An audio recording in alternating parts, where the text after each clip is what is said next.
Welcome to Faithworks Christian Church. This is our Lenten special service. Let's worship our God. Hallelujah.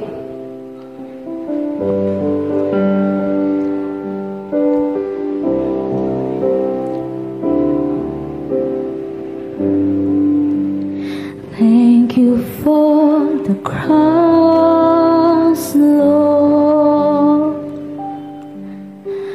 Thank you for the price you paid, bearing all my sin and shame.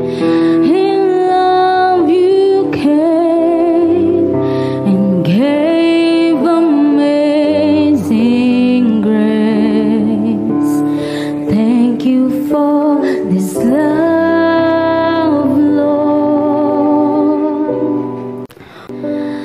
Thank you for the nail-pierced hands. Wash me in your cleansing flow. Now all I know, your forgiveness and embrace.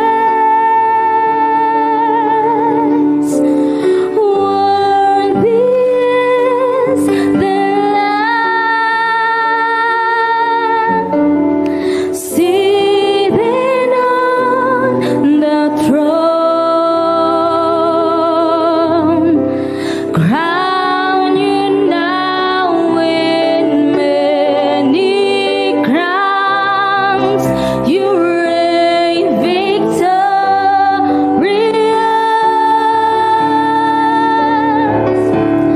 high and lifted up. Jesus, Son of God, the darling of heaven, crucified.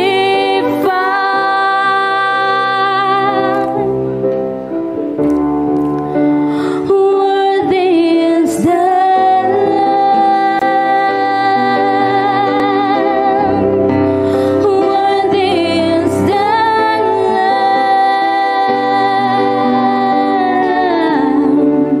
Thank you for the cross, Lord. Thank you for the price you paid, bearing all my sin and shame. In love you came and gave amazing grace. Thank you for this love, Lord. Thank you for the nail-pierced hands. Wash me in your cleansing flow. Now all I know, your forgiveness and embrace.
continue to worship you, Lord God.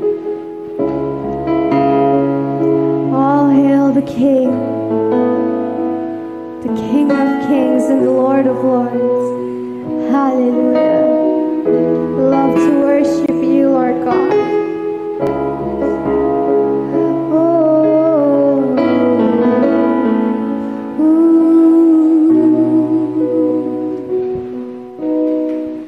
There was a moment when the lights went out, when death had claimed its victory. The King of Love had given up his life. The darkest day in history. There on a cross they made for sinners. For every curse his blood atoned. One final breath and it was finished. But not the end we could have known. For the earth began to shake, and the veil was torn. What sacrifice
magandang araw po sa ating lahat.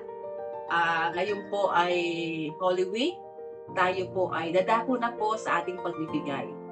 Ngayon po, basahin po natin ang Malakay 3:10. Ang sabi po dito, dala ninyo ng buong buo ang inyong mga kasampung bahagi sa tahanan ng Diyos upang matugunan ang pangailangan sa aking tahanan. Subukin ninyo ako sa bagay na ito kung hindi ko buksan ang mga bintana ng langit at ibuhos sa inyo ang masaganang pagpapala. Amen. Nakakaganda po ang pangako sa atin ng Panginoon. Kung patuloy po tayo magbibigay, ibubuksan niya po ang mga bintana at pintuan para sa pagpapala na ibibigay sa atin ng Panginoon. Alam niyo po ba, nung ako po ay nagsisimula mag-Kristiyano, nagbibigay po ako pero hindi po buo. Ang binibigay ko po ay donasyon dahil hindi ko po alam ang salita ng Panginoon. Ngayon po na ako po ay nakakarinig ng mga salita ng Diyos at patuloy na tinanggap ko ang Panginoon sa buhay ko at sumunod po ako sa Panginoon. Alam niyo po bang hindi po talaga ako pinabayaan ng Panginoon. Ngayon po ay 63 years old na po ako. Wala po akong naalalang pinabayaan ko ng Panginoon. Mula po ako nung tinanggap ko ang Panginoon sa buhay ko at sumunod po ako sa aking buhay, sa buhay ng bilang Kristiyano. Napakaganda po na ginawa ng Panginoon sa akin. Bagamat maraming trials, hindi po tayo accepted sa mga trials. Pero po, alam po ba, yung trials, yun ang ginagamit ng Panginoon paano tayo kakapit sa Kanya. Kahit may trials po ako sa buhay, hindi ko po kinalimutan ang pagbibigay sa Panginoon. Dahil po, yun po sinasabi ng Panginoon bubuksan niya po ang mga bintana at para po ibuhos sa atin ang pagpapala. Hindi po sinungaling ang Panginoon. Ang Panginoon ay totoo. At higit sa lahat sa mga kapatid, pag tayo po tuloy-tuloy ang pagbibigay natin, tuloy-tuloy ang pagsunod natin sa Panginoon, tuloy-tuloy din po ang pangako niya. Hindi po talaga sinungaling ang Panginoon. Sa Panginoon tayo po umasa, hindi po sa mga ibang baraan. Kasi po, kung ano-ano po ang gagawin natin, may bumbay, may loto, o anumang mga pagkukunan natin, wala po yan. Pagsamantala lang po yan. Kaya hindi rin po pagpapala yan. Yan po ay sugo ng kung ano pong sugo yan. Pero ang gusto ng Panginoon sa atin, sumunod tayo ng tapat at patuloy tayong pagpapalain ng Panginoon.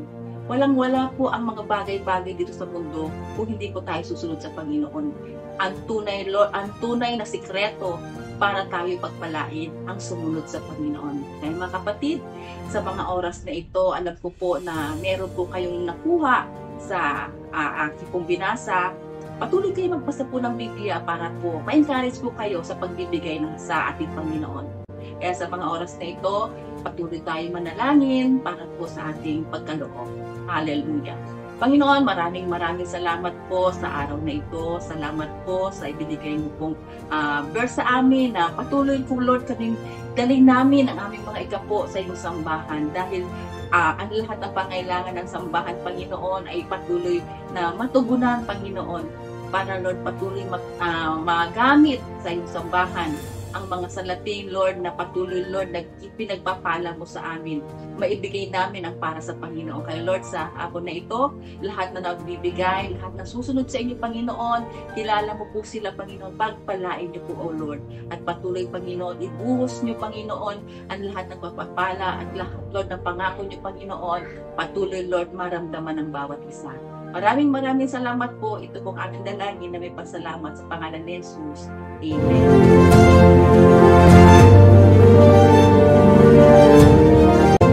Amen. Isang pinagpala at magandang araw o gabi sa ating lahat at Happy Resurrection Sunday, mga kapatid. Welcome sa FCC Lenten Special. Ako po si PJ, ang FCC preacher at medyo pogi, depende sa ilaw. At syempre, hindi kompleto ang celebration kung wala ang mga pogi-pogi kong kasama. Sila Kuya Omi at Kuya Jay. Kamusta po kayo?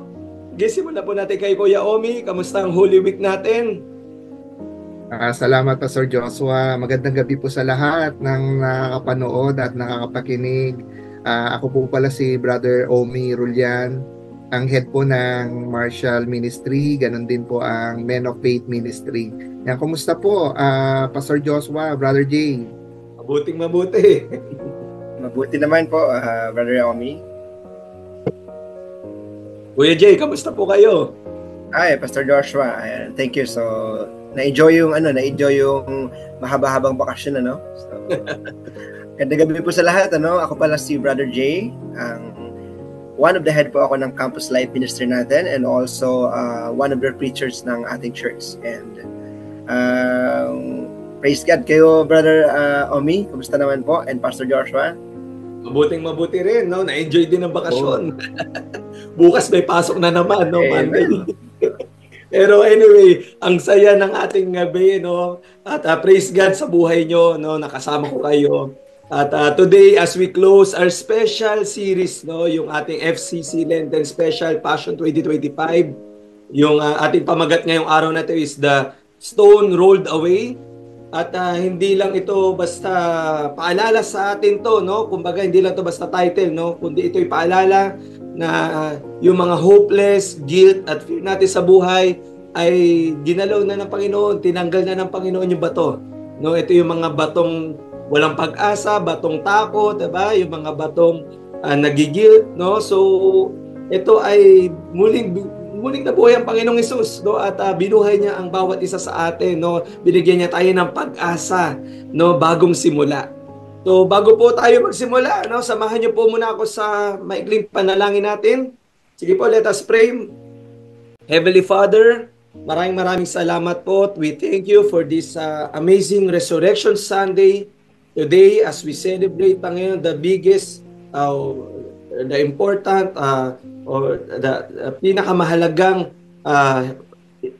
event sa buong kasaysayan po, Panginoon, ng Christianity, Lord God, nung muling nabuhay ang Panginoong Hesus. Na dahil dito nagkaroon kami ng pag-asa, kagalingan, at bagong simula, Panginoon. At Lord, samahan niyo po kami, punuan niyo po kami ng may galak sa puso habang naalala namin yung bato na sa libingan, Panginoon, ay inalis mo na. Ito ay binigyan nyo kami ng bagong pag-asa, O God. At ang bawat nandito, Panginoon, nakikinig, O God, samahan nyo po, bigyan nyo ng anointing, O God, buksan nyo aming puso, makita po namin kayo, maitaas namin kayo, Panginoong Hesus, ma-experience namin kayo. Maraming salamat sa pangalan ng Panginoong Hesus. Amen. Amen. Amen. Okay, so, mga kapatid, basahin natin yung Lucas 24, verse 1 to 7. Sabi po dito, nang unang araw ng linggo, madaling araw pa ay pumunta ang mga babae sa libingan. Dala ang mga pabangong hinanda nila.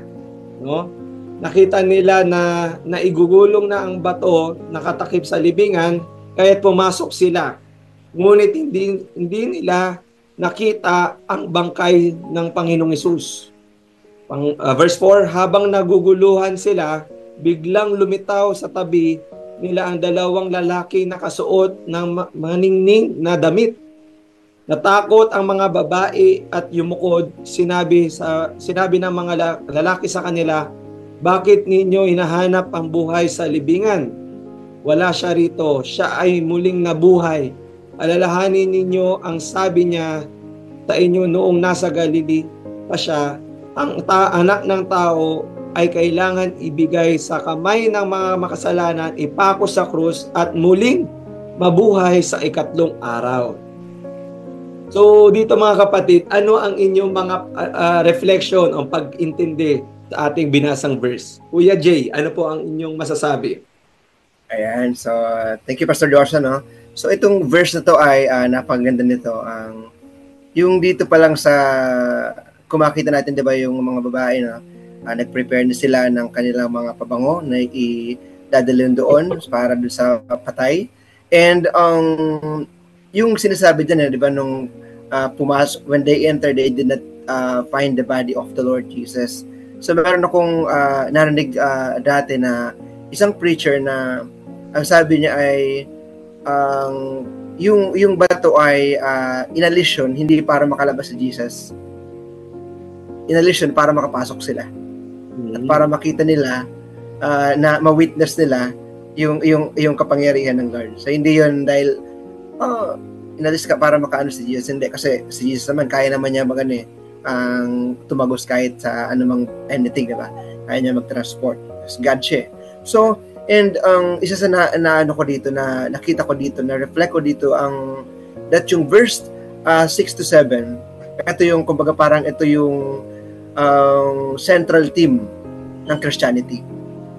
Na kung saan, by this event, by this resurrection, na build yung church and without it, walang mga Christian today.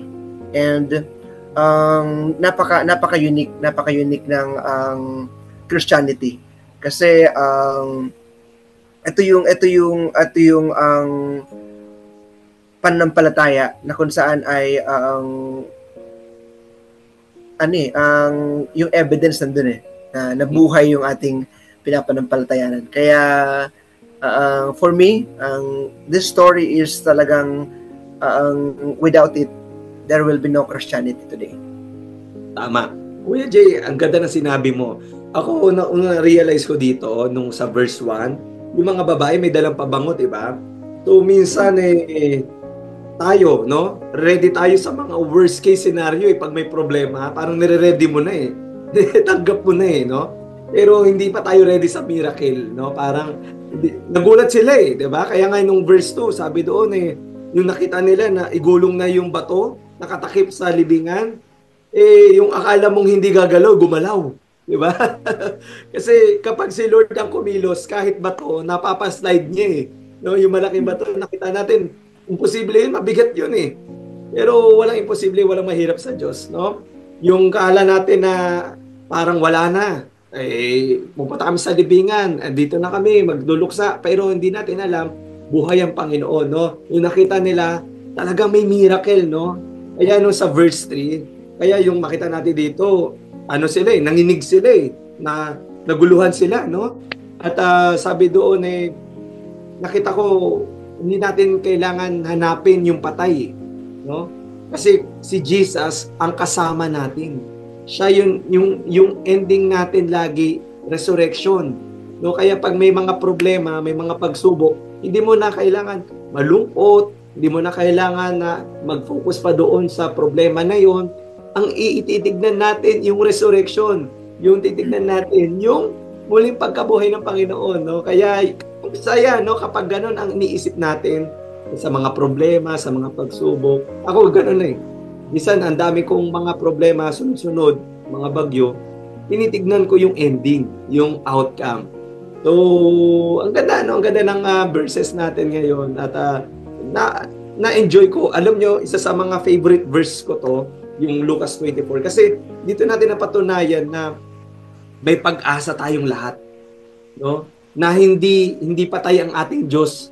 Na kahit may problema, alam natin mayroong magagawa, may pag-asa. So, ngayon mga kapatid, no, si Kuya Omi at Kuya Jay, number one question, no, sa ating question natin ngayon, araw na ito, bakit ang muling pagkabuhay ni Jesus ay hindi lang kasaysayan, kundi personal din para sa atin, no? So, para sa inyo, Kuya Jay, ikaw, ano ang mo dito, sagot mo dito sa unang tanong natin? Yan, sa akin, Pastor, no? So, why is resurrection of Jesus more than just a historical event? It's a personal one, yeah. It's true na yung resurrection ay hindi lang talaga siya historical event, kundi siya ay meron siyang nag-hold siya ng deep personal significance for believers. So, bakit? Una-una, yung personal na mayroong deep significance sa bawat isa ay yung tinatawag na hope and assurance, no? Na because of the resurrection ay ang nagkakaroon ng hope for eternal life yung mga tao, and assurance na yung God's power over death and sin. So yun yung nakita ko dito na it's more than just an historical event. Pangalawa, ito yung epekto nito sa tao ay ang personal transformation, na kung saan ay through the resurrection of Jesus ay nagkakaroon tayo ng spiritual rebirth and transformation, na kung saan ay nagbibigay ng new life sa atin. Kaya nga, di ba, nung naging Christian tayo, nung tayo ay nakakilala sa Lord, because of the resurrection, nagkaroon na tayo ng another birth, di ba? Yung ating pinanganak tayo sa laman and then pinanganak tayo sa spirito. And isa pa sa naano ko dito yung through the resurrection, dito sa question number 1 is yung guidance and comfort that nagpo-provide ng comfort during life challenges eh. Kasi kumbaga, andun ka sa parang sitwasyon na parang end na eh. Parang nasa dulo ka na ng cord, patapos ka na eh. So parang wala nang pag-asa. Pero dahil sa si Jesus Christ na nabuhay siya mula sa mga patay, yun na nagkakaroon ng nagbibigay sa atin ng comfort, no? And nare-remind tayo na si Lord ay andun yung because of His love, talagang binuhay niya mula sa mga patay sa Kristo para sa atin. And I think yun yung sagot ko, Pastor Joshua, sa number 1. Amen. Thank you, Kuya Jay.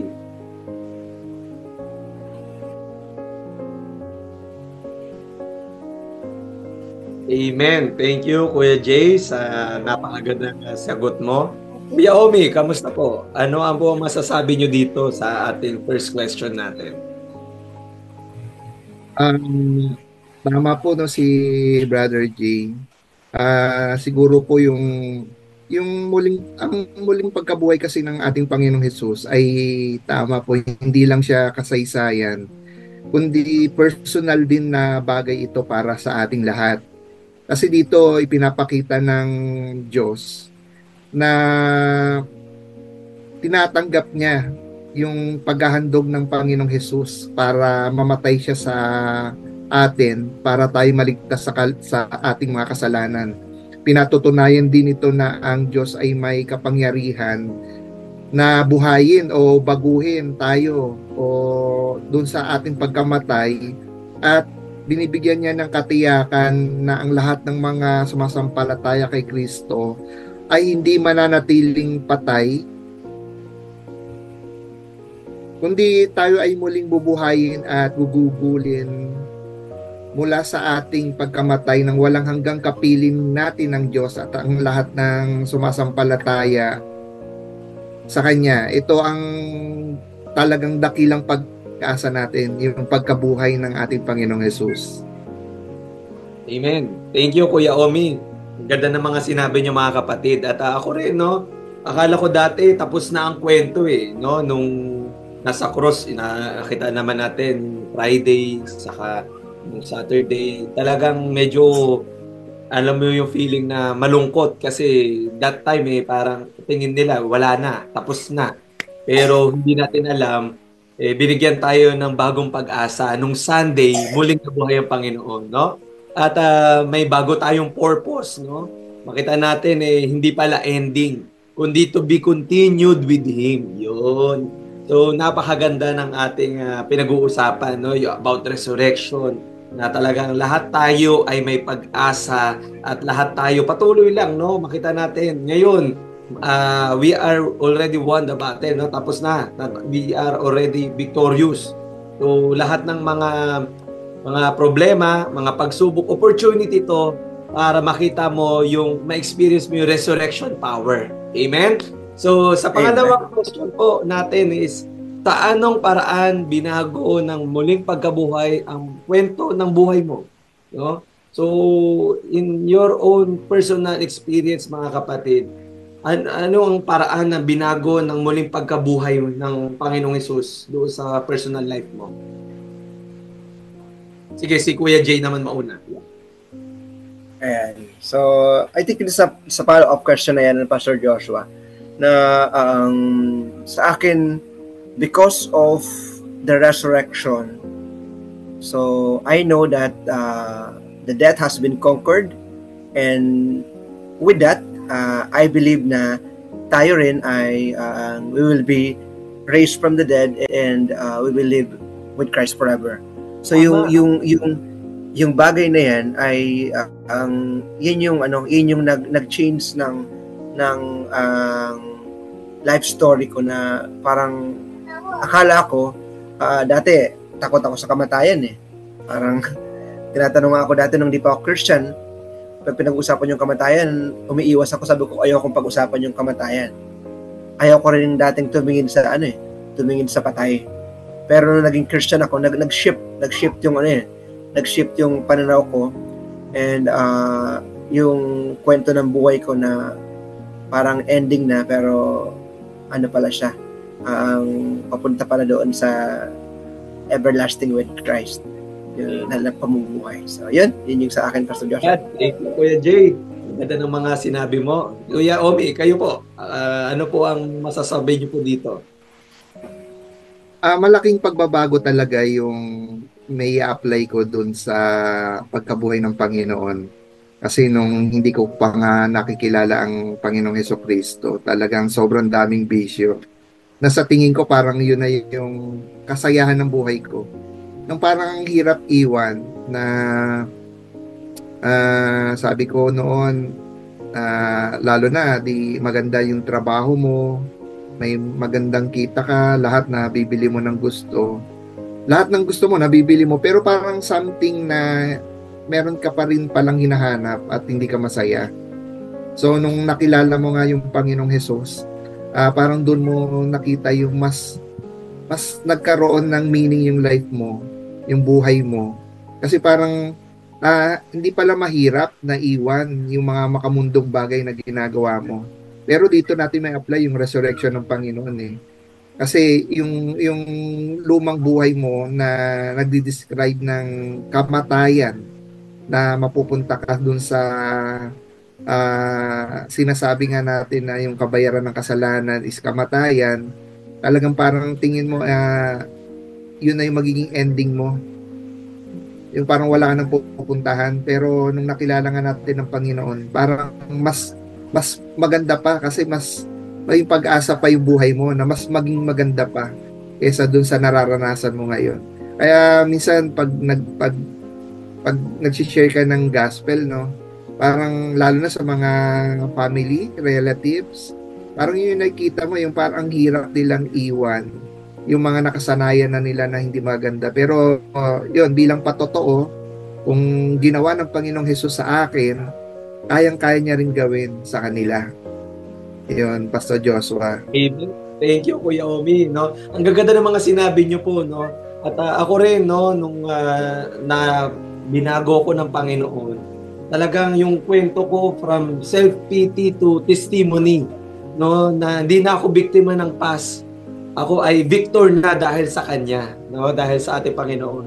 Dati puro reklamo ko sa buhay, no. Dami kong reklamo. Ngayon may dahilan na akong ngumiti. Hindi dahil perfect ang lahat, no, kundi may kasama na akong Diyos na buhay. So, ganun na eh. Diba? Pag alam mo ang Panginoon ay buhay, masaya ang buhay. Masaya. Talaga nakakangiti kahit may problema. Parang katulad nyo, di ba? Gwapong-gwapo pa rin, di ba? Kahit may mga problema, may mga pagsubok, pero alam natin na kasama natin ang Diyos. So sa pangatlong question natin, wala siya rito eh. Makita naman natin sa sinabi ng mga anghel, diba? Doon sa babae na nandoon sa lugar na yon. Sinabi doon, wala siya rito. Siya ay muling nabuhay. So, paano tumatama to sa mga parte ng buhay mong hopeless? Kumbaga, kung ikaw ay may ganong situation na parang na wala nang pag-asa. So, ano ang response niyo po dito? Kuya Omi, kayo po mauna. Siguro sa madaling salita, kailangan malaman talaga natin na ang Diyos, ang Panginoong Hesus, ay muling nabuhay para sa atin. Kasi kung hindi siya mabubuhay, walang silbi yung binayad niya, yung pagtubos niya sa mga kasalanan natin. Yung bilang tao, matindi yung ano nito eh, matindi yung reflection nito sa buhay natin na may pag-asa tayo, lalong-lalo na kapag kumapit tayo sa Panginoon. So yun po, Pastor Joshua. Thank you, Kuya Omi. Kuya Jay, kamusta po? Ay, ano po ang sa akin naman so dito yung sabi diyan, the angel said he is not here, he has risen. So nung meditate ko tong question na to, naalala ko agad yung yung agila, no. 'Di ba yung agila, ano siya ang pagdating nila sa ilang years ba yun? Mga around nalimutan ko na, pero di ba ang Aguila meron siyang pangalawang panibagong pagpapalit ng ng kanyang mga yung kanyang pakpak, yung kanyang toka, yung kanyang nagpapalit yun eh. So parang bago na naman siya, no? So dito ang sa sinabi dito ng angel that he is not here, he has risen. So sa akin ng message nito yung new life and possibilities na kapag nandun ka sa kasi ito katulad nito, 'di ba, nung pumunta yung mga babae na sa tomb, tanggap na nila na si Christ patay na, so down na sila. Pero dito nire-remind sa kanila ng angel na kapag nandun ka sa situation na bagsak ka, yung ginawa ni Christ, yun yung nagre-remind sa'yo na hindi mo kailangan mag-stay dyan. Maraming mga tao talaga na they choose to stay, diba? Doon sa dead situation ng buhay nila, na parang ayaw nilang iwanan, and hindi yun ang mensahe ng Lord sa atin. Kaya nga kung makita niyo po yung sa atin yung cross natin, walang image doon. Walang image ni Christ. Ano lang talaga sa krus. So yung krus, ito ay nagre-remind na Christ ay through that cross namatay siya doon, pero hindi siya nag-stay doon. So wala siya doon sa cross na yun. Kasi hindi naman siya nanatili eh. After 3 days nabuhay din ulit siya. So yun yung message sa akin ito na new life and possibilities. Yun yung Thank you, Kuya Jay. No, napakaganda ng mga nasabi nyo, no. At ako personally, nung akin kasi yung areas na feeling ko na dead end na, 'di ba? Personally, yung sa career, sa family, sa dreams. Pero alam mo, suddenly because of this story, yung nalaman natin na talaga buhay ang Panginoong Jesus at nangyari talaga to. Ito ay kaya rin buhayin ni Lord yung mga patay na sitwasyon sa buhay natin, no? At akala ko nga dati di na ako magiging maayos eh. Alam ko naman alam niyo yung mga kwento ko, 'di ba? Nasasabi ko naman ho sa inyo, kilala niyo naman ako. Talagang akala ko dati hindi na magiging maayos ang buhay ko. Pero sa resurrection power ng Panginoon, nabago yung buhay ko, no? May pag-asa na muling nabuhay yung aking purpose, yung aking desire. So, ganun din, no? Katulad ng mga nabanggit nyo, talagang may mga kwento na ina-allow si Lord sa atin para, alam nyo yun, na ma-experience din natin yung personally, yung resurrection power. So, sa next question natin, follow-up question, paano tayo pinalaya ng muling pagkabuhay mula sa hiya, takot at pagsisisi? So, para sa inyo, paano tayo pinalaya? Alam naman natin tayo ay minsan naging takot din, 'di ba? Naging mahiyain din, 'di ba? O minsan tayo ay minsan naamin natin na minsan nagigilty tayo. So sa inyong palagay, paano tayo pinalaya? Unahin natin si Kuya Jay. Kuya Jay, kayo po, ano ang masasabi mo dito? Ayan, sa akin naman Pastor Joshua and Brother Omi, yung kasi dito, 'di ba, yung sabi din yung shame, yung fear, and yung regret, ito yung nag-hold sa atin eh. Ito yung sabi nga dito, bury us. Ito yung binabaon tayo nito, inililibing tayo nito. Pero itong mga labels na to, ito yung labels na nung si Jesus Christ ay nag-resurrect, ito yung label na tinanggal niya. Which is, ito yung label na until nananatili pa sa mga tao na hindi pa nakakilala sa Lord. Sa atin na itong shame na to, na dati ay ito yung nag-holds back sa atin, na yung ginawa ni Christ, yung mga past mistakes natin, di ba? Yung mga imperfections natin. So through the resurrection of Jesus Christ, nag-offer siya ng forgiveness, and fresh start. Kasi kung maalala niyo nga doon, di ba, yung may dalawang criminals, di ba, doon sa krus. So doon pa lang pinakita na kung gaano katindi yung power nung ginawa ni Christ sa cross, 'di ba? Yung isa doon, 'di ba? Ang sabi niya tayo dapat lang tayo nandito kasi tayo talaga makasalanan tayo. So yung shame niya na parang ako makasalanan. So ang ginawa niya, nagpakumbaba sa Lord na Panginoon, sabi niya, pag nakarating ka sa yung kaharian, alalahanin mo ako, diba? So doon pa lang makita mo na nag-offer ka agad si Christ ng forgiveness sa kanya. So yung shame na yun, kinover agad yun ng power ng Lord, no? So hindi man siya, kumbaga parang wala na siya doon na ang time to correct, para, di ba, bumaba doon sa krus para magbago, pero meron naman siyang fresh start kasama si Lord. And sa atin, yung message nito na yung shame na yan ay hindi yan ang kalooban ng Lord sa atin. And yan ang gusto ng kaaway na manatili sa puso ng mga tao. And yung fear, ito naman yung nakita ko dito na yung resurrection, nakakatulong ito to overcome fear. So, paano nakakatulong yun? By trusting God's sovereignty and love. So, and also, last one, dito yung regret. Diba? So, yung regret na pinapamuhay ng mga tao, pinapamuhay natin, diba? Namumuhay tayo sa regret. Pero, pinapakita dito ni Christ, through the resurrection, na, hindi na pala ako dapat mag-focus dun sa regret. Mag-focus na pala ako dun sa opportunity, sa fresh start, na kung saan ito yung meron palang magandang plano si Lord, magandang opportunity si Lord. So yun yung nakita ko dito na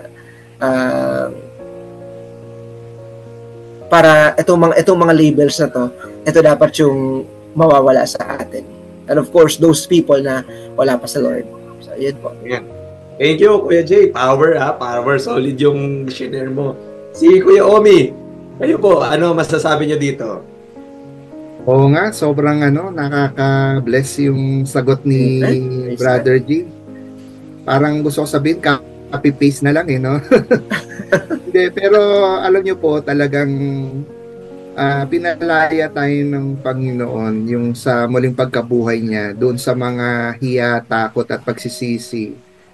Unang-una, sabi nga sa John chapter 1 verse 12, when we confess our sins and have faith in Christ's sacrifices and resurrection, we become the children of God. So, kailan angkinin natin yun na tinawag na tayo ng Panginoon bilang ang mga anak niya. Kasi bilang mga anak ng Panginoon, itong mga hiya, itong shame, itong takot, yung fear, o yung mga pagsisisi, lahat to nilinis na Nilinis na to ng Panginoong Diyos Yung para maalis tayo doon sa mga unrighteousness na mga ginawa natin before. Meron din meron tayong mababasa sa Colossians chapter 1 verse 21 yata yun. Sige, check ko lang. Sabi dun sa Colossians chapter 1 verse 21, basahin ko na lang din sa Tagalog. Anong una ay malayo na tayo sa Diyos at naging kaaway niya dahil sa kasamaan ng inyong pag-iisip at mga gawa. Pero ngayon, ibinalik na niya kayo sa kanyang sarili sa pamamagitan ng kamatayan ng katawang tao ni Kristo. Kaya maihaharap na kayo sa kanya na banal, malinis at walang kapintasan. Pero dito nga po, sabi dito sa nabasa natin, kailangan manatili tayong tapat at matatag na pananampalataya natin sa Panginoon.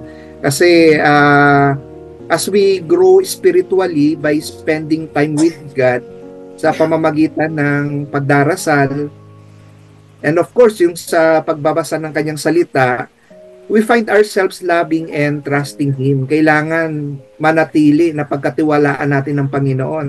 Kasi pag pinagkakatiwalaan natin ng Panginoon, diyan nawawala yung pagkahiya, yung iyong mga takot, iba't ibang klaseng takot, and of course yung mga pagsisisi.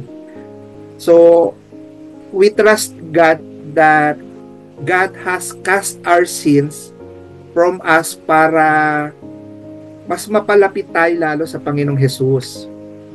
We keep our eyes, lagi nating keep yung ating mga mata doon sa finisher or yung tinatawag na ating author of our faith, at walang iba kundi ang Panginoong Jesus.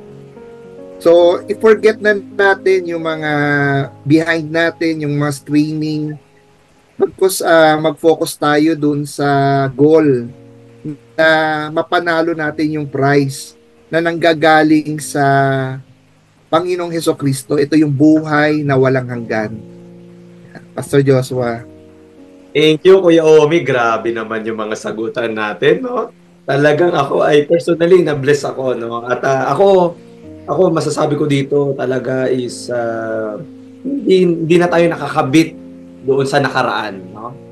So yung dati kasi, 'di ba, tama nga yung sinabi niyo na dahil sa kasalanan, nagkaroon tayo na nahihiya tayo, natakot tayo, nagsisisi tayo.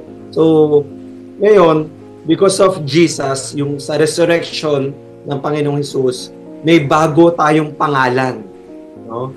Tayo ay pinatawad na, no? Tinanggal na ni Lord yung ating shame, yung guilt, yung takot. Kaya ngayon dapat kung talagang tunay na Kristiyano, talagang pinapamuhay natin, na experience natin si Lord, hindi na tayo namumuhay sa nakaraan, no? Kasi tayo ay may bagong pag-asa, no? Binago ng Panginoon, new beginnings, no? Kumbaga, kung dati ikaw ay matatakutin, ikaw ay mahiyain, ikaw ay nagigilty pa rin, ikaw pa rin ay nare-regret. Ngayon, dapat ibahin na natin, no? At kasi ngayon nalaman natin na tinanggal na ni Lord, no? Hindi lang siya basta nabuhay. Kumbaga, yung ating label, no? Yung ating identity kinorek na ng Panginoon, no?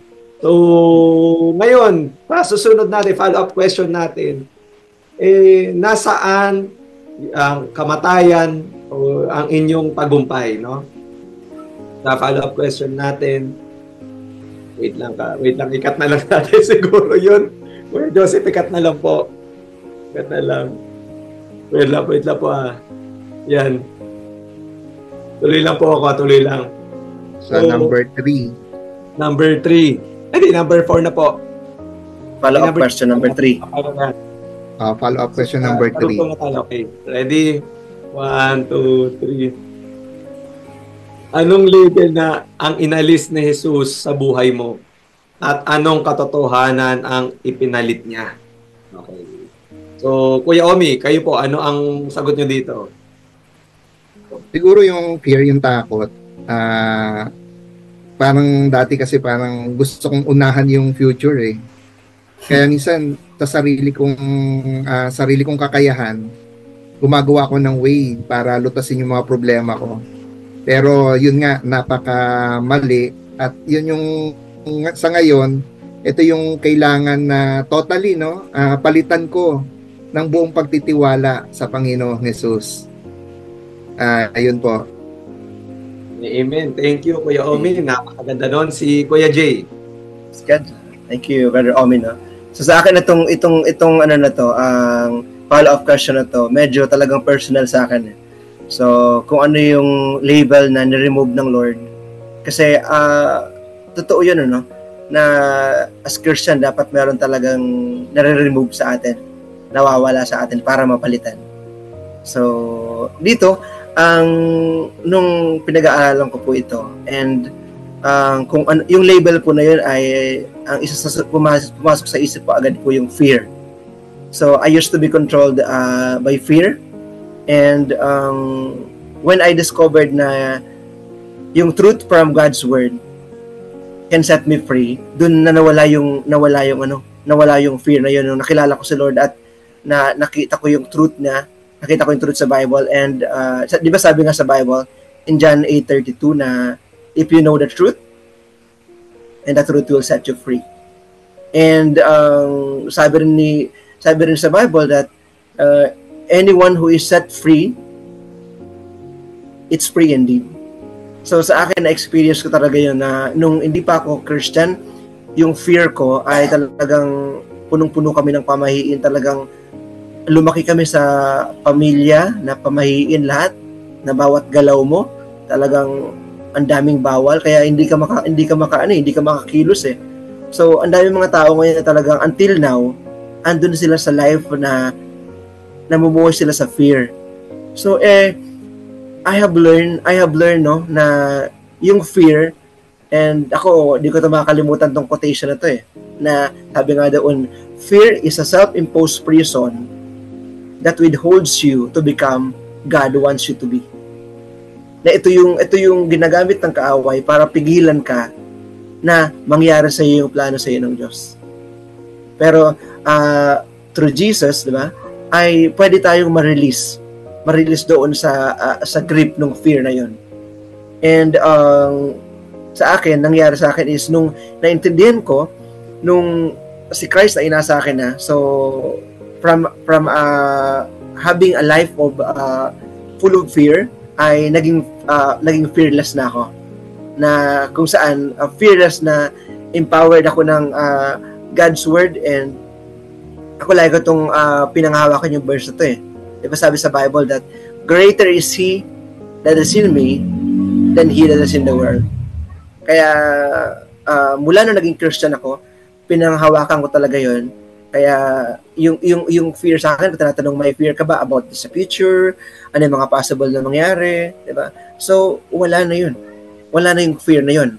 And napatunayan ko yun nung time na sa probinsya namin, nung namatay si Papa. Nung namatay siya, nung umuwi kami, normally nung hindi pa ako Christian, talagang pag may namamatay, talagang andun yung takot, andun yung galit. Pero alam nyo, grabe talaga yung grace ng Lord. Kasi yung resurrection na na-experience ko that time, na nakita ko na yung kamatayan ay hindi ito ang ending. Kumbaga ito ay simula. Kaya alam nyo, pag uwi ko sa bahay, ang ginawa ko, imbis na yung iba kong kapatid nag-iiyakan sila, alam ginawa ko, kumuha ako ng gitara, umupo ako sa harapan ng papa ko, at ginitara, kumanta ako ng Christian song.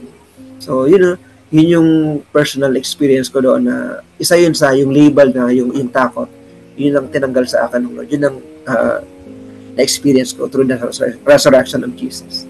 So, yun lang po. Thank you, Kuya Jay. No? Napakaganda ng tinanggal ng Panginoon na label na pinalitan niya sa iyo na ikaw ay fearless, no? Very bold ka na, brave na, no? Ako naman, tinanggal ng Panginoon yung dati kong label na walang kwenta. No, yan ang tinanggal ni Lord na label sa akin noon. At pinalitan niya ngayon na mahal kita. Iyon, di ba? Ako, naiyak na ako parang naiyak ako ngayon kasi habang nagkukwentuhan tayo, naalala ko talaga yung buhay ko talaga. Aminado ako na pag hindi nabuhay ang Panginoong Hesus, wala akong kwenta talaga. Pero dahil nabuhay ang Panginoong Hesus, ako ay nagkaroon ng bagong pag-asa at naramdaman ko na mahal niya ako. Kahit may mga times na mahirap ako mahalin, mahal pa rin ako ng Diyos. Andyan pa rin siya, hindi siya nagsasawa. No? Ganon din sa ating lahat. No? At hindi na tayo nakadefine sa nakaraan. Dinefine niya na tayo ngayon sa pagmamahal niya. No? So dati ang tingin ko sa sarili ko, burden Burden ang tingin ko. Ngayon, alam kong blessing pala ako. No? Blessing ako kay Lord at blessing ako sa iba. So, ganda, no? Ganda ng ating mga sharing natin. No? Sa pang-apat na question po natin, nasaan kamatayan ang iyong tagumpay? So, ano ang ibig sabihin ng mabuhay ng hindi pinangungunahan ng takot sa kamatayan o pagkatalo? Kuya Omi, kayo po, ano ang masagot niyo dito? Alam mo, nagpapatunay talaga na yung kamatayan dapat hindi na natin tinitignan na katagumpayan. Kasi yung dati nga, nung hindi pa natin nakikilala ang Panginoon, parang wala lang sa atin na gumawa ng kasalanan. Kasi ano naman, kung saan ka, parang hindi importante na kung saan ka mapunta. Kumbaga, takot ka na mamatay, pero hindi ka takot na makilalang Panginoon. And marami nga sa atin noon na nung hindi pa natin nakilala ang Panginoon totally, parang tinatanong natin sa sarili natin, kailan ba yung hangganan nitong mga ginagawa natin? Yung katulad nung sabi ko kanina, hindi na ba matatapos yung kahirapan? Hindi na ba matatapos yung mga pagsubok? Dumating talaga din sa time na nire-reject kami eh. Mismong family, kasi sinasabi nila na simula nung nakilala namin yung Panginoon, yung naging born again kami, parang mas maraming trials kaming pinagdaanan. Yun, natatakot sila dun eh, na ayaw nilang makilala ang Panginoon o isurrender yung life nila kasi parang hindi sila handa dun sa mga gagawin ng Panginoon para i-test ka kung talagang yung pananampalataya mo ay para sa Diyos.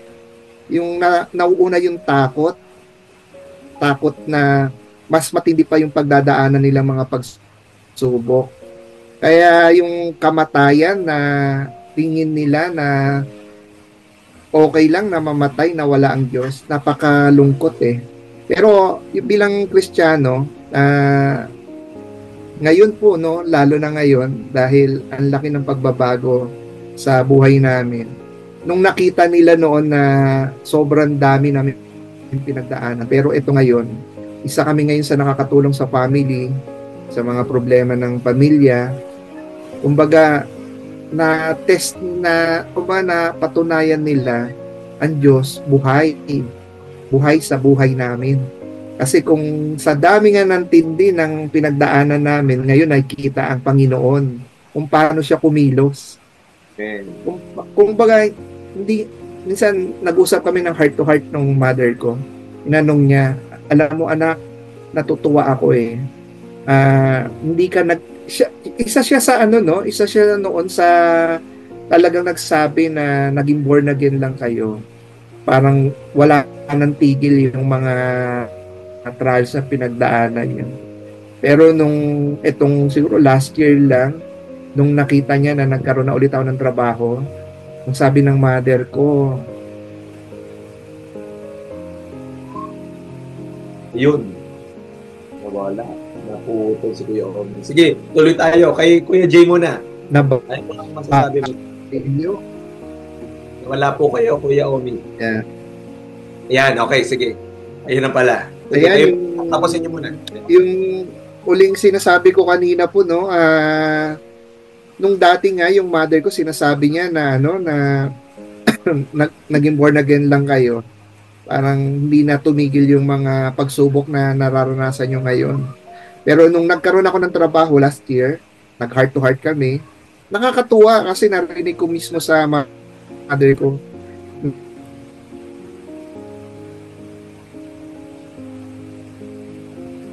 Yun, choppy. Nawawala. Nawala ka, Kuya Omi.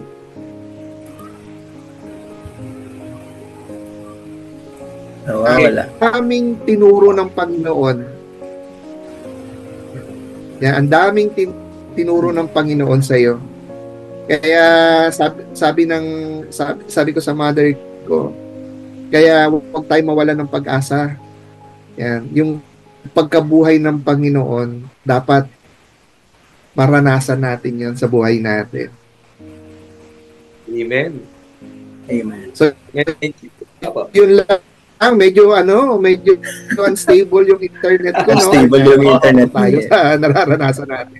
Oo, Kuya, okay. Thank you, Kuya Omi, sa sharing. Talagang, alam niyo naman na minsan may mga ganun talagang scenario sa buhay natin, situation na na-judge na tayo, no? Because of the present situation. Pero makita mo ngayon na appreciate nila, no? Katulad ng sinabi ni Kuya Omi nga, talagang buhay ang Panginoon. No? Nakita talaga na talagang walang imposible sa Diyos. No?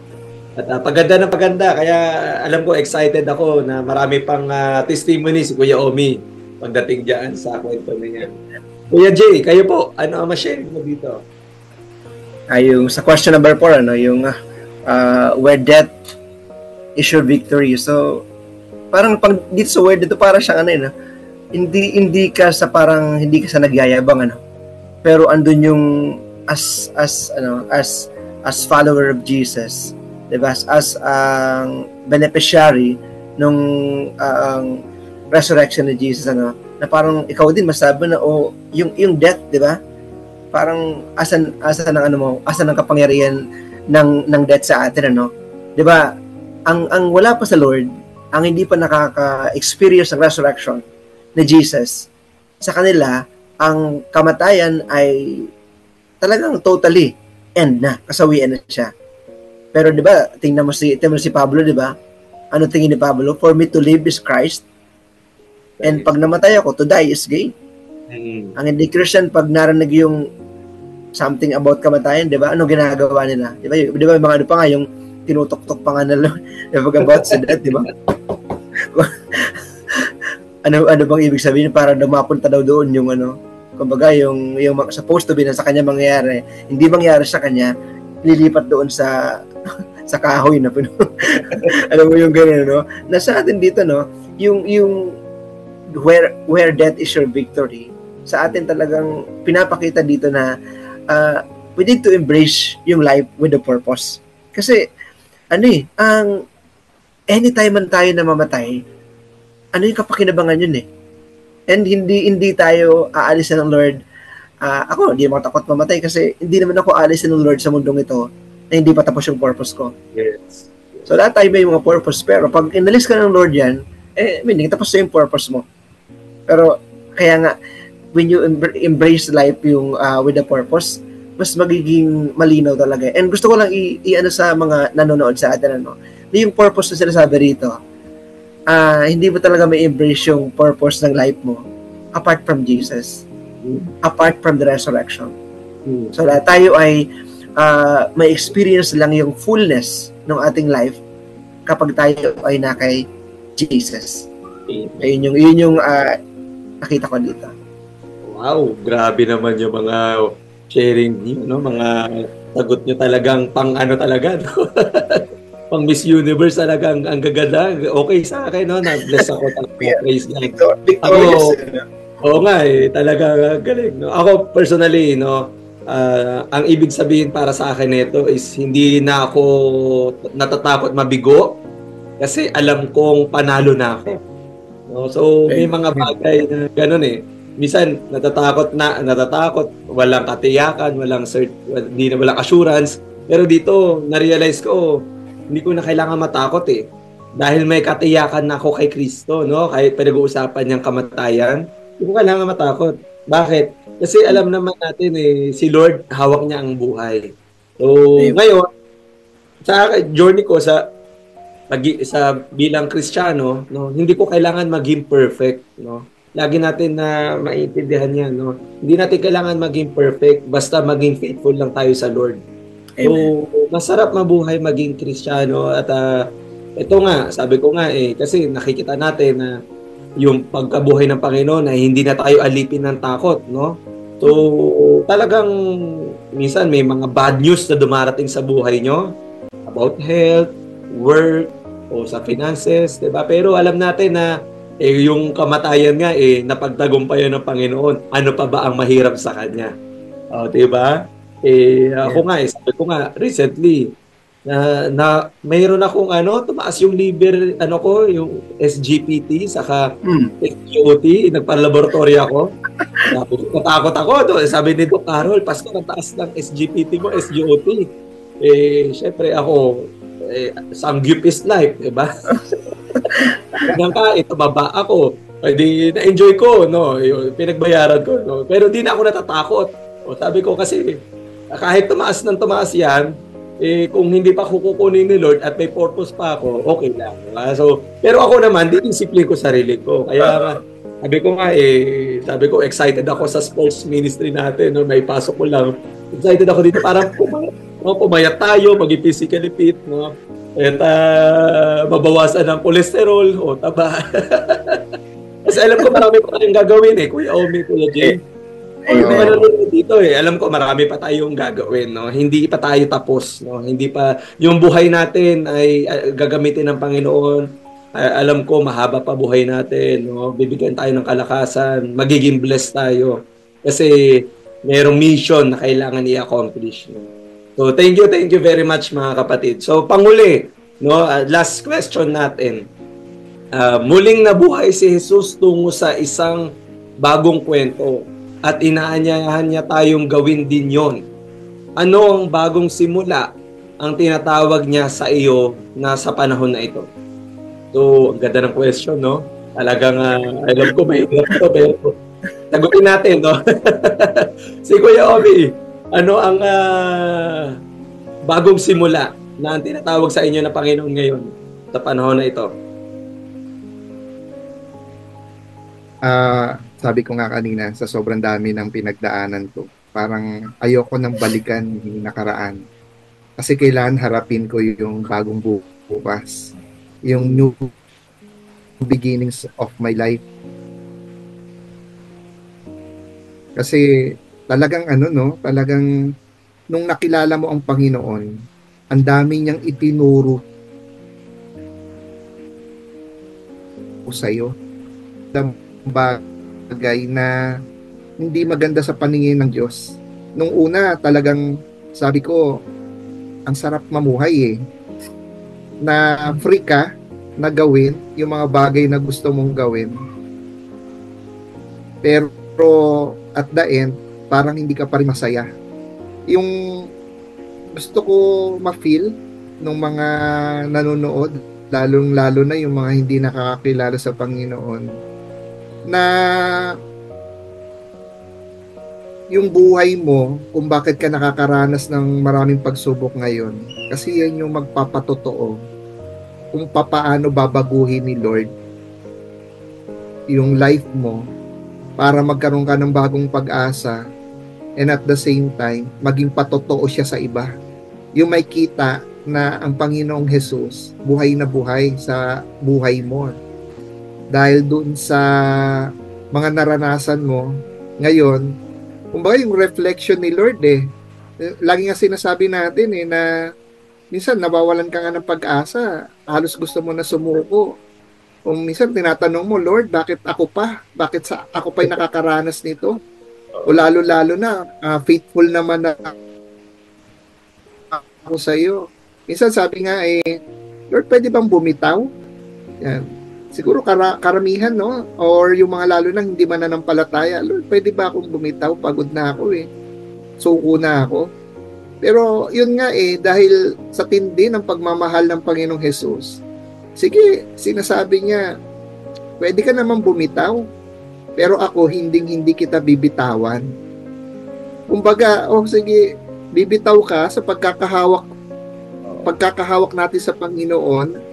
Pero si Lord, hindi niya ibubukas yung kamay niya para bitawan ka niya Diba?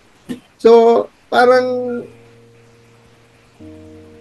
kasi alam ng Panginoon bakit hindi ba siya bumibitaw? Bakit ayaw kanyang sukuan?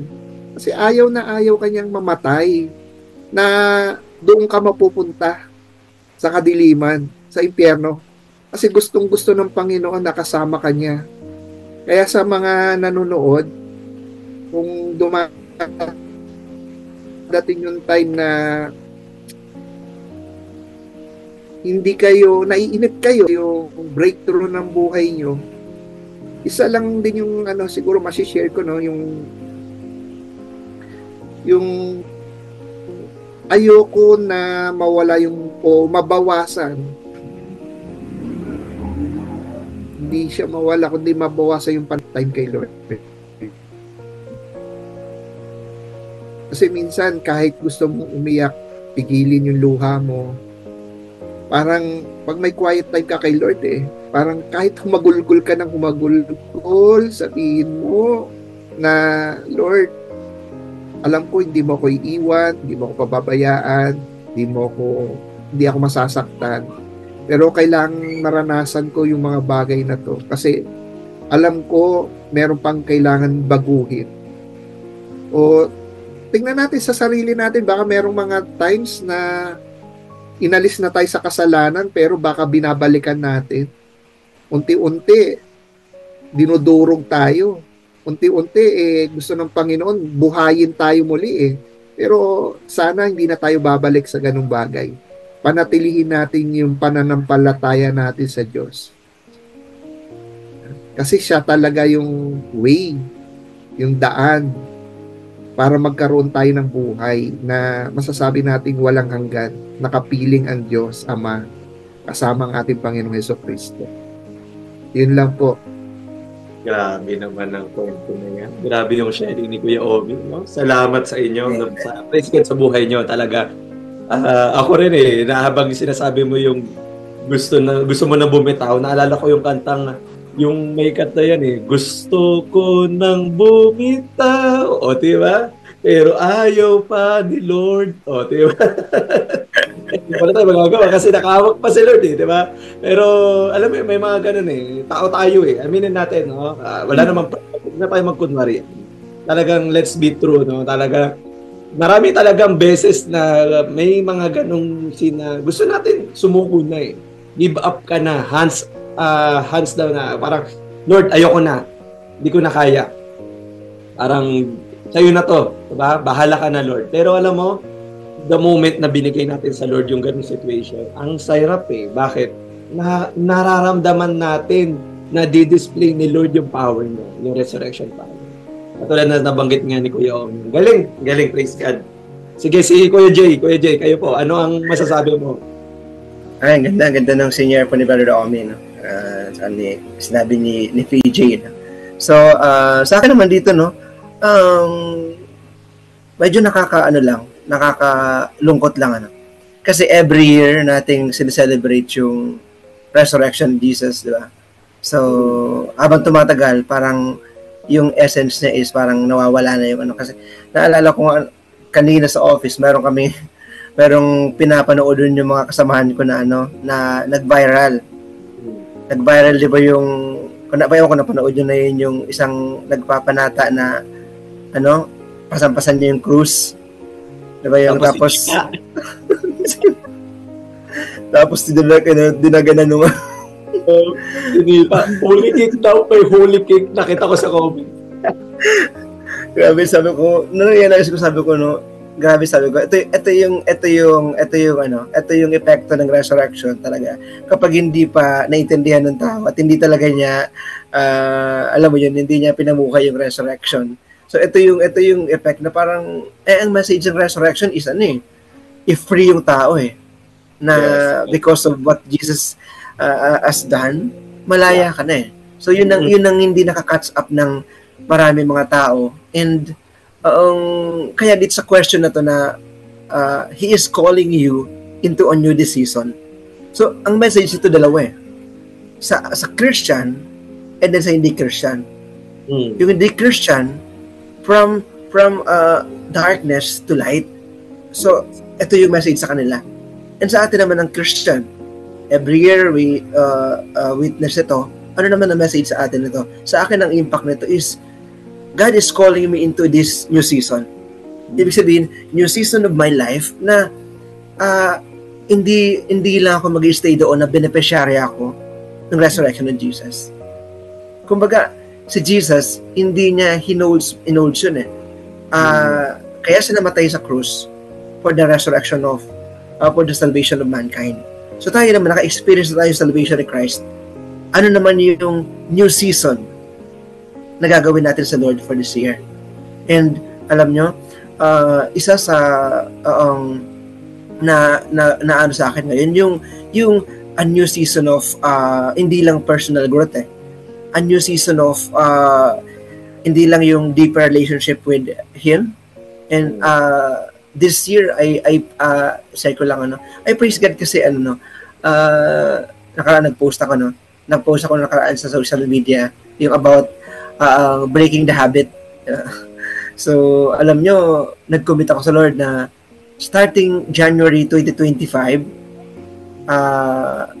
babasahin ko yung Bible ng walang palya. Kumbaga parang everyday. And so gumawa ako meron akong parang sarili kong study table sa labas ng bahay. And yung Bible ko, may physical, and then meron akong apps. Na yung apps ko is parang monitoring siya ng halimbawa 3 chapters per day. So kung alam nyo, pag-check ko po, nasa 103 days na ako ng tuloy-tuloy. So parang na-break na yung habit. Diba, alam mo yung ganun. And yun yung personal. Pero yung this is a message about ano yung new season para naman sa iba na pwede mo magawa. Alam nyo, I praise God and I glory to God kasi ang una kong is yung family ko. Alam nyo, every time na mula pa nung naging Christian ako, if someone ask me, anong gusto mong ipag-pray? Alam nyo, ang lagi gusto na sabi, I pray for the salvation of my family. Kasi 10 kami magkapatid. 11 si mama. So halos wala pa. Isa pa lang yata ang Christian that time. Yun ang prayer ko every time. Pero along the way, parang it seems na wala namang nangyayari. Parang hindi pa rin. And then, ang prayer ko, alam mo, nagpe-pray personally, sabi ko, Lord, magpadala ka ng mga tao na mag-share ng gospel para sa mga kapatid ko. Alam mo yun ang prayer ko. Pero alam nyo, ang Lord, na ako din pala yung gagamitin ng Lord para sa mga kapatid ko. Alam mo, ngayon, si mama ko is dati grabe, pero active na siya sa Christian life kahit 76-year-old na. Pumupunta pa ng Ampidyon para mag-church, mag-isa. So, tapos, ngayon, every Friday, every Saturday, meron kaming Bible study, magkakapatid, online. So, ako yung nagli-lead. So, sabi ko pa, yung pinag-pray ko na mag-abutin ng iba, ako din pala gagamitin.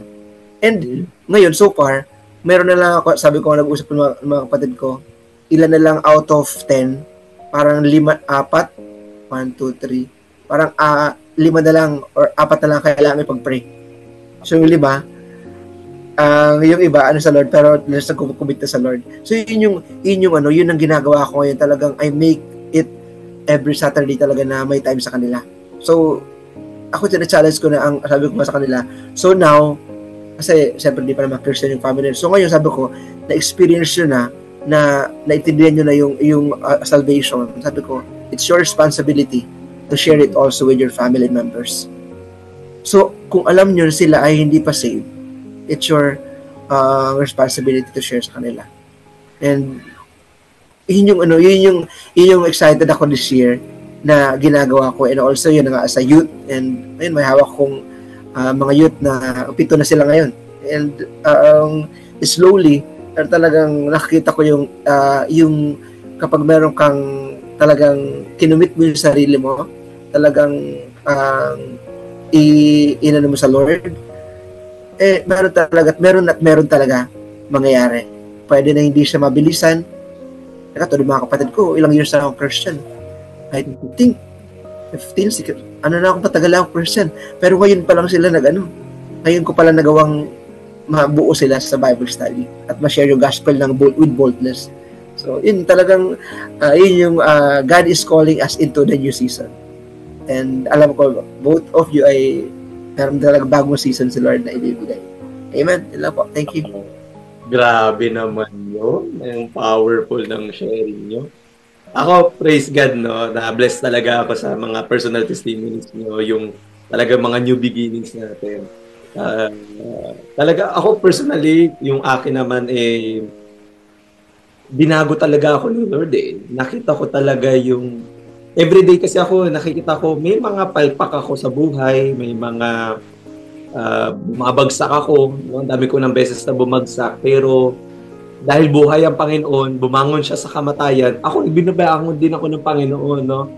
At kagandahan nito, katulad ng mga nasabi nyo nga, binibigyan niya lagi tayo ng bagong simula, no?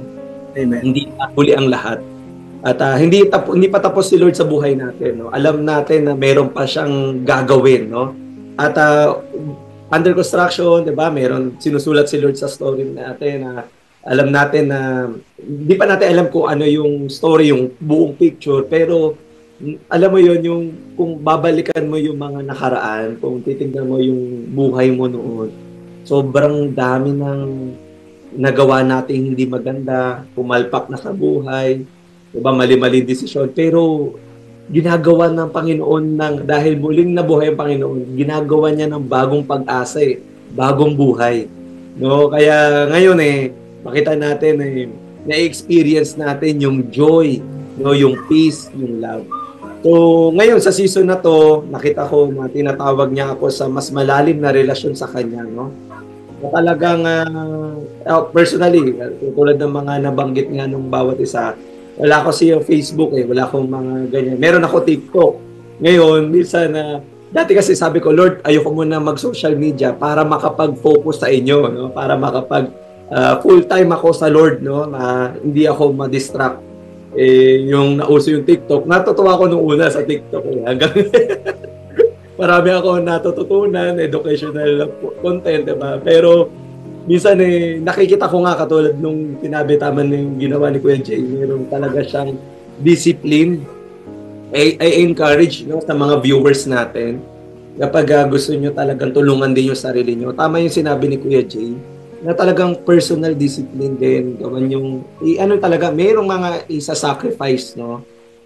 Hindi ko alam kung saan kayo, kasi ganito yan kung ano ang nagiging dahilan o nagiging distraction sa pag-communicate sa Panginoon, sa pag-devotion, sa pag-dasal natin sa Panginoon, yun ay pag-pray natin na bawasan o tanggalin, di ba? Kasi later on, pagka hindi siya magiging maganda, no, nakita ko na yan na nawala sa Lord. Maraming mga yumama, naging successful, nawala sa Lord, tapos bumalik ulit sa Lord kasi bumagsak siya, tapos pagka bumangon na ulit, doon na naman siya ulit nakalimutan niya na naman si Lord. So, hindi ganun Dapat nasa baba o nasa taas, kasama natin ang Panginoon. Buhay si Lord. So, dapat, mayroon tayong oras, no, nilalaan sa Kanya. At tama yung mga nabanggit nyo, mga kapatid, no, may purpose si Lord dahil sa resurrection niya. Lahat tayo yung dating walang-wala, may pag-asa. So, ngayong linggo, magsisimula, sabi ko nga gusto kong mag-commit ulit sa Panginoon, no? Ayusin natin ulit, no, yung relationship natin sa Lord, no? Alam ko na yung iba sa atin dito ng mga nanonood hindi pa yung iba dito wala pang personal relationship sa Panginoon. Yung iba dito hindi ganun ka full-time o committed, fully devoted sa Lord, no? So ngayon binibigyan natin ng opportunity. I want this interview or this special segment na pag-uusapan natin talaga na meron tayong pag-asa, no, pagka kay Kristo. So ang kailangan lang natin relasyon, no? So ngayon tutulungan tayo ni Kuya Omi, no, manalangin na panalangin pagtanggap at alam ko yung mga iba dito gusto nang bumangon, no, sa kanilang dating patay na buhay, no, na walang pag-asa, na walang kwenta. Ngayon na-realize niya na Kristo may pag-asa, no, dahil siya ay buhay. So sige po, Kuya Omi, tulungan natin sila, yung mga viewers natin na bumalik sa Panginoon, no, magkaroon ng relasyon sa Kanya. Sige po, sa mga nanonood po, no, inimbitahan namin kayo na tanggapin ang Panginoong Hesukristo.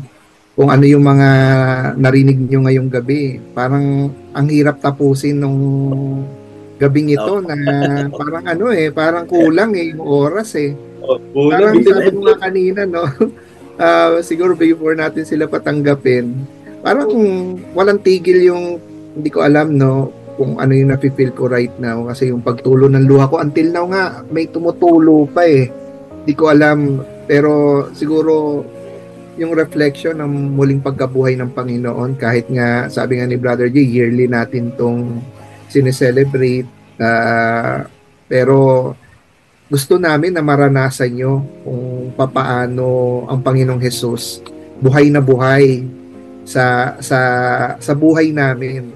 Kaya sa mga nanonood po, kung gusto ninyo na pumasok ang Panginoong Hesukristo sa buhay ninyo at maranasan nyo yung kakaibang pagbabago, yung new beginnings ng inyong buhay, sundan nyo po yung aming panalangin bilang pagtanggap ng ating pagsisisi at pagtanggap sa ating Panginoon bilang ating Panginoon at tagapagligtas. Sige, let's pray.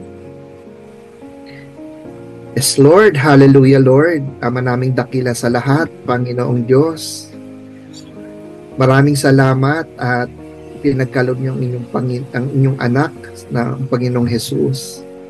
Lord Jesus, we thank you sa gabing ito, sa narinig namin kung bakit kailangan mula sa kamatayan, muli kayong nabuhay, Panginoon.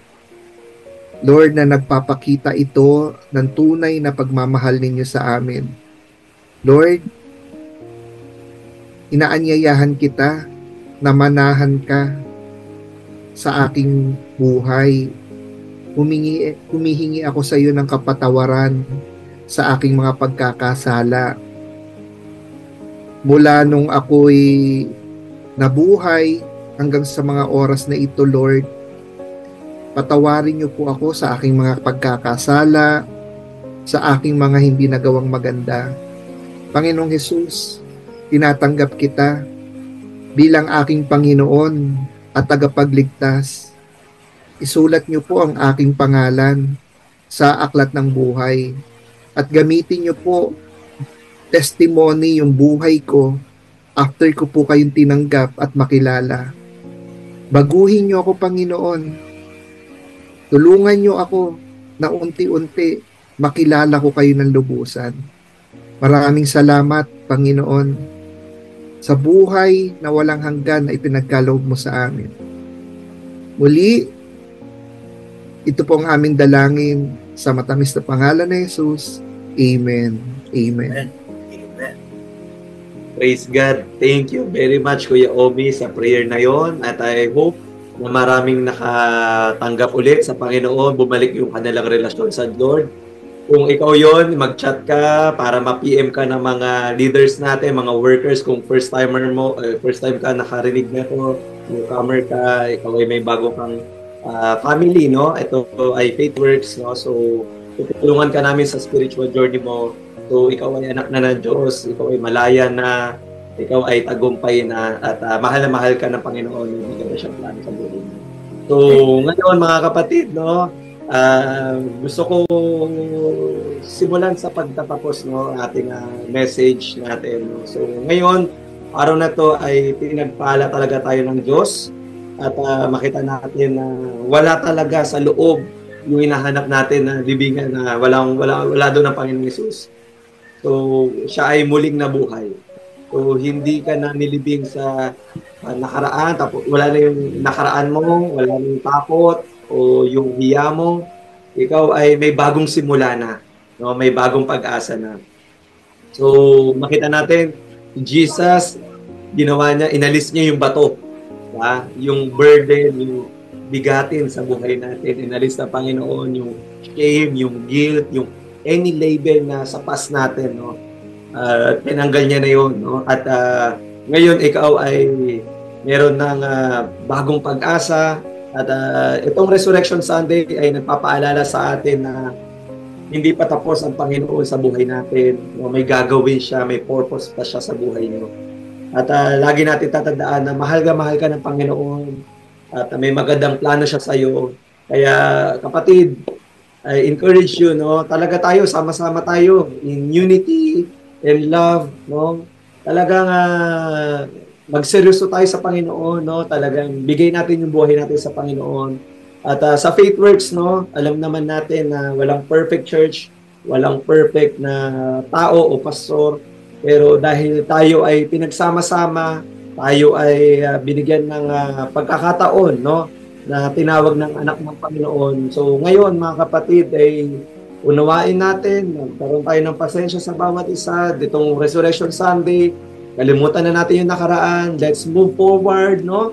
at magmahalan tayo, no? Mahal na mahal ko po kayo mga kapatid, mahal na mahal ko ang mga nakikinig natin ngayon at alam ko very busy kayo pero binigyan nyo ng time. Maraming salamat mga kapatid. At sa closing statement po natin, si Jesus ay hindi lang nabuhay muli sa libingan, nabuhay siya para itayo tayo, no? Ipagdiwang natin na tayo ay may bagong pag-asa, hindi na tayo namumuhay sa takot, pakakayaan o kahit sa anong past natin, no? Dahil hindi sumuko ang Panginoon sa iyo. So, ngayon ay may dala-dala tayong pag-asa, talagang masaya tayo at nakangiti, no? At wala na tayo, hindi na natin babalikan yung nakaraan at titignan natin yung plano ng Panginoon, yung may gagawin ng Panginoon sa bawat isa. So sige po, si Kuya Jay saka si Kuya Omi, meron kayong closing statement o summarize natin yung mga pinag-usapan natin ngayon. Unahin natin si Kuya Jay. Ayan, so thank you very much Pastor Joshua, thank you very much Brother Omi, and sa lahat po na nanonood sa atin sa gabing ito. Thank you very much po sa panonood nyo, and we pray na meron kayong napulot na aral, nakuha ninyo, na-catch nyo yung ano ba yung mensahe ng resurrection, because ang message ng resurrection nito ay hindi lang ito nakakuntiin para sa iilang tao. So kung ikaw ay nanonood ngayon, ano man ang ginagawa mo at wala ka pang relasyon sa Panginoon, kung tinanggap mo si Lord sa buhay mo kanina sa panalangin ni Brother Omi, and ikaw ay pinalaya ng Panginoon, and gustong-gusto ko yung binanggit doon natin kanina, no, that marami sa atin, no, binibigyan natin ng nilalagyan natin ng label yung ating mga sarili, tinutuldukan natin yung ating mga sitwasyon na tayo ang nagsasabi na parang ito na yung dead end. Pero alam nyo, ang ganda nung nabanggit kanina sa atin that when Christ is present in your life, nothing is final. So kapag si Kristo ay nasa iyo, walang final. Ibig sabihin, bawat araw mo sa buhay mo ay meron siyang purpose. Kaya ngayon kapatid, hindi aksidente na napanood mo yung mensaheng ito, na ano man ang sitwasyon mo sa buhay mo, hindi pa yan final. Pag si Christ is nasa buhay mo na ngayon, pag pinamuhay mo siya at ginawa mo siyang Lord and Savior ng buhay mo, tandaan mo to, mula sa araw na to, walang final sa'yo. Lahat yan may bago dahil na kay Kristo ka. So yun lang po. Thank you very much po sa inyo lahat, and God bless you. Amen. Thank you, Kuya Jay. Si Kuya Omi. Napakaganda nung sinabi ni Brother Jay. Alam niyo po, mga manunood, dito pinapakita ng Panginoon yung pagkabuhay niya para ipaalala sa atin, hindi ka nag-iisa. Kasama mo ang Panginoong Hesukristo sa lahat ng laban na meron ka ngayon. Yung pagkabuhay niya, nagpapatunay lamang na hindi kanya pinababayaan, hindi kanya iniiwan. Kailangan niyang mabuhay muli para maramdaman natin na may pag-asa tayo sa ating hinaharap. At sa mga nanghihina, nawawalan ng pag-asa. At kung meron tayong napulot, no, ngayong gabi, siguro ito yung wag natin sasabihin na wala tayong kwenta. Yan, kagaya nung nabanggit ni Pastor Joshua, noon ang label niya sa buhay niya, walang kwenta. Pero nung nakilala niya na ang Panginoong Hesus, may purpose. Hindi dahil nilabas ka sa mundong ito kasi wala kang kwenta. Alam mo kung ano yung purpose? Yung makilala mo ang Panginoong Hesus bilang iyong Panginoon at tagapagligtas. Sabi ko nga siguro halos yung word na walang kwenta. Sa Panginoon, sa tingin ng iba wala kang kwenta. Pero kay Lord, sobrang may kwenta ka. Hindi lang kwenta, may kwento ang buhay mo. Yung nararanasan mo, gagamitin niya ng Panginoon. Kasi ayaw niya na ikaw lang yung makakaranas ng pagpapala, na magandang buhay, nakasama ang Panginoong Hesus. Kundi gusto niya maranasan mo, kahit hindi natin nakikita ang Panginoong Hesukristo, sa pamamagitan ng iba, nakikita natin na nandyan ang Panginoong Hesus na handang saklolohan ka. Basta tanggapin mo lamang siya. Ipasok mo, papasukin mo ang Panginoong Hesus sa buhay mo. So yun lang po mga kapatid. Salamat Brother Joshua. Tunay nga po talaga napaka-bless ng mga nangyari sa buhay ninyo. Maraming matututunan hindi lamang sa buhay natin kundi rin sa buhay ng ibang tao na nasa paligid natin. Ganon din sa iyo, Brother Jay. Alam ko, matindi rin yung mga struggles na pinagdaanan mo pero nananatili na nandyan ka sa ministry. Hindi ka sumuko. Hindi ka, despite na sobrang daming challenges, nakaka-amaze si Lord sa buhay natin. Hindi siguro, sabi ko nga 48 na kasi ako 48 of my life, nakaplano siguro na pagsamahin tayong tatlo ngayon. Kasi parang merong common may common denominator na meron sa pagiging pogi natin. Kuya, may pagiging pogi natin tatlo. Opo, yun din. Mag-comment sila. Mag-comment yan mga yan. Yan. No bashing Hindi, no bashing dun sa sinasabi namin na pinagsama-sama kami kasi kami yung mga pogi sa church. Hindi, joke lang po. Hindi po seryoso po yung pagkabuhay ng Panginoong Hesukristo, nagre-reflect ito na ayaw niya tayo na mamatay na walang pag-asa. Gusto ng Panginoon na mabuhay para mabuhay din tayo doon sa mga ginagawa nating hindi mabuti. Kasi kung tutuusin, pwede namang sabihin ng bahala kayo sa buhay niyo. Pero love na love niya tayo Hindi natin matutumbasan yung pagmamahal na yun. Pero ang may tutumbas natin sa Panginoon, yung tanggapin siya bilang ating Panginoon at tagapagligtas. Yun lamang po. God bless po. God bless po sa inyong lahat. Praise God, Kuya Omi. Galing ng sharing natin. Natutuwa ako talaga na hindi aksidente na tayong tatlo pinagsama-sama. Comedy talaga tayo. Sabi ko, buti na nasa Resurrection Sunday tayo. Hindi tayo nilagay sa ibang araw kasi mahal na araw pa Kaya Resurrection Sunday, sabi ko kay Pastor Joseph talagang masaya to. Talagang very happy tayo. Masaya ang lahat, pati mga viewers natin. Siguro tawa na. Pero siguro before we end, bago tayo mag-closing prayer, may joke ako sa inyo mga kapatid. Simple lang naman ang joke ko I hope na makipag-participate ang lahat. So, ano ang tawag sa tomb ni Jesus? Ano ang tawag sa tomb ni Jesus? Ano tawag? Pwede ba mag-overtime tayo Hindi. Ang sagot yan, R&B. Bakit R&B? Kasi 3 days lang daw siya nagstay. Magigets niyo yan bukas siguro. Anyway. R&B. Wala yung joke ko. Sige, maraming salamat po sa inyong lahat. Maraming salamat sa mga viewers natin. Happy Resurrection Sunday. Hindi lang to basta natatapos dito lang.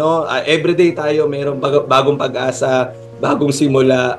At lagi nyo tatandaan, panalo na tayo, walang mahirap sa Diyos. At may pag-asa lagi, Mahal na mahal ka ng Panginoon at walang mahirap sa Kanya, May magandang plano ng Panginoon sa inyo. Kung meron kayong nararanasan na problema, katulad ng mga nasabi ng mga kapatid natin, talagang ito ay pagsubok lang, temporary lang, malalagpasan mo rin yan dahil buhay ang ating Panginoong Hesus. Mahal na mahal kayo ng Diyos at mahal-mahal na rin namin kayo, mga kapatid.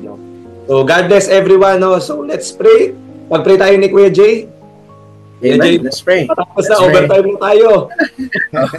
Sige, let's close in prayer. Aming Diyos sa banal na dakila. Salamat, Panginoong Hesus, Lord, sa gabing ito for allowing us to experience your grace, experience your powerful things, Lord, na ginawa mo, Panginoon, para sa amin. by resurrecting, Lord God. Nagkaroon kami ng buhay, Panginoon. And Lord, gaya nga po ng pinag-aaralan po namin na ang mensahe po, Panginoon, ng inyong resurrection, Lord God, is to free us, Lord, from darkness. And Lord, indeed, Lord, ang bawat isa po sa amin, Lord, sa aming mga sharing, ay kami ay pinalaya niyo, Panginoon, ng tunay, Lord God. And Lord, ganun din po ang aming panalangin, Panginoon, sa mga kapatid namin, Panginoon, na nanonood sa segment po na ito, na Lord ay maranasan din po nila, Panginoon, ang totoong kalayaan po, na kayo lang po, Panginoong Jesus, ang siyang magbibigay.